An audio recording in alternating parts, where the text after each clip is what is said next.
Saludos a todos.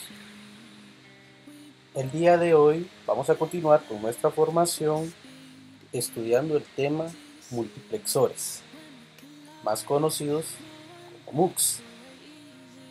Un multiplexor es un circuito combinacional que tiene varias entradas y una única salida de datos. Están dotados de entradas de control capaces de seleccionar una y solo una de las entradas de datos para permitir su transmisión desde la entrada seleccionada hasta dicha salida. El multiplexor es lo contrario del demultiplexor, que son conocidos dentro de los circuitos combinacionales como MUX y DEMUX.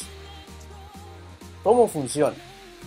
Acá vemos una tabla de verdad de un multiplexor y que nos indica que multiplexar es muchas líneas de entrada a una línea de salida. Esto depende de los canales de selección. Veamos entonces la tabla del circuito 4x1. Acá dice que para que nosotros tengamos como salida lo que tenemos en I0, se tiene que cumplir estas condiciones.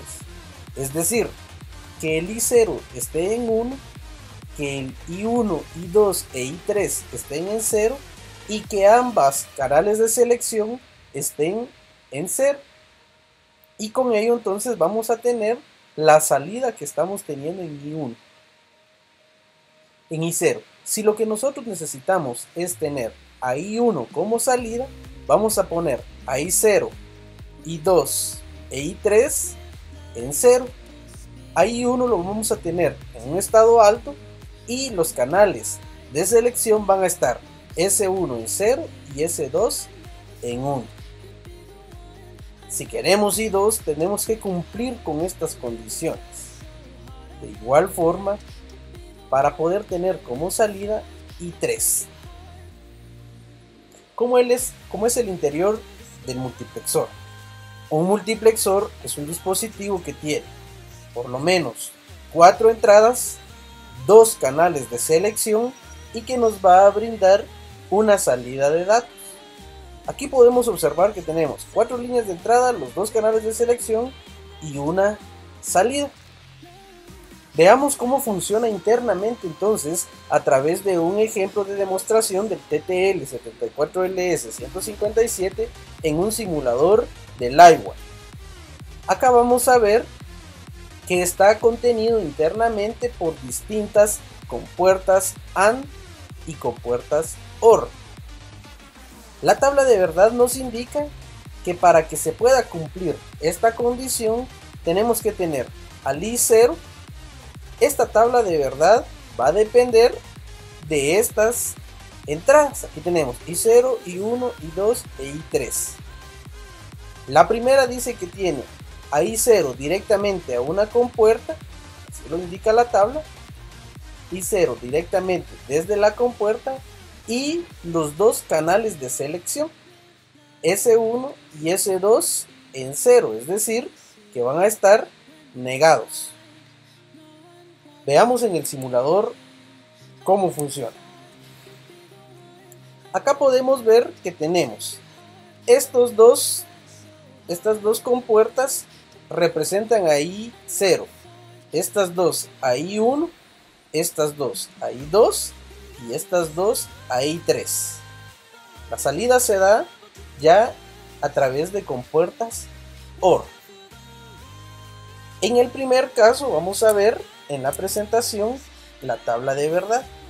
Dice que para que tengamos nosotros como salida a I0 necesitamos tener y cumplir con estas condiciones, que son las que nosotros vamos a agregar en nuestro simulador. La primera condición dice que tenemos que tener a I0 en 1. Entonces vamos a seleccionar I0 en 1 y todos los demás están en 0. También los 2 canales de selección. Y entonces vamos a tener la salida de I0. Pero veámoslo en los niveles lógicos. Cuando nosotros tenemos una entrada alta en una compuerta AND, que es el I0, estamos teniendo también, según la tabla de verdad, a S1 y S2 negados. Al negar a estos dos pasan a ser pulsos altos o estados altos. Aquí vemos que entra negado y sale el pulso alto.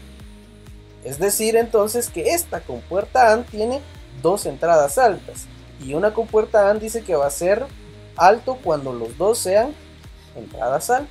Y está llegando a esta otra. Esta otra viene y trae del canal de selección S2, que también es negado y pasa a ser un pulso alto. Por lo tanto, si tiene dos altos, vamos a tener una salida alta. En la compuerta OR dice que cuando una de las dos sea 1, la salida va a ser 1. Y aquí se cumple. Por lo tanto, en la salida estamos teniendo un pulso alto. Pero ¿qué pasa si, por ejemplo, cambiamos la selección? Que la selección no sea S1 o S2. Que en este caso es lo que nosotros estamos teniendo. Veamos en nuestra tabla de verdad. Para que se cumpla la condición de I1, tenemos que tener a I1 con un estado alto, y en los canales de selección el S2 va a ser el canal o la entrada alta. Veamos entonces cómo funciona. Bueno, si yo cambio acá esta condición, deja de cumplirse, porque aquí ya tenemos el canal de selección como 0 y 1. Por lo tanto, ya no funciona en I0, pero en I1 sí debería de funcionar.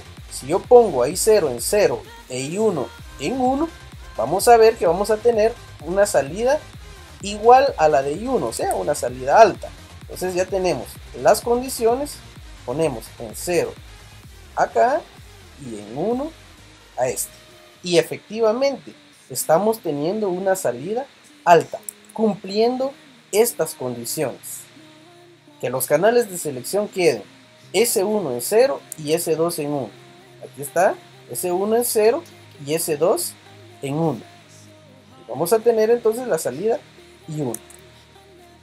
La siguiente sería poner a I2 en 1 y los canales de selección S1 en 1 y S2 en 0. Entonces vamos a poner a este, lo vamos a dejar en 0. Vamos a I2 en 1 y vamos a hacer a este en 1 y este en 0. Y efectivamente estamos teniendo la salida que hay en I2. Como I2 es 1, la salida es 1, siempre y cuando los canales de selección sean 1 y 0. Y por último vamos a evaluar entonces la salida de I3. Vamos a poner I3 en 1 y los canales de selección van a ser S1 en 1 y S2 también en 1. Tenemos esto, cambiamos nuestra selección acá. Ahí está. Estamos teniendo efectivamente entonces la salida que tenemos en I3. Así es como funciona entonces nuestro MUX o multiplexor, que de varias entradas que nosotros vamos a tener, vamos a obtener una salida que va a ser dependiente de los canales de selección, y que los multiplexores, recordemos que son parte de los circuitos combinacionales, que son circuitos de control que nos permiten controlar distintas entradas en una sola salida. En una clase posterior vamos a conocer cómo funciona entonces el demultiplexor, que sería lo contrario que estamos viendo a un multiplexor. Saludos a todos.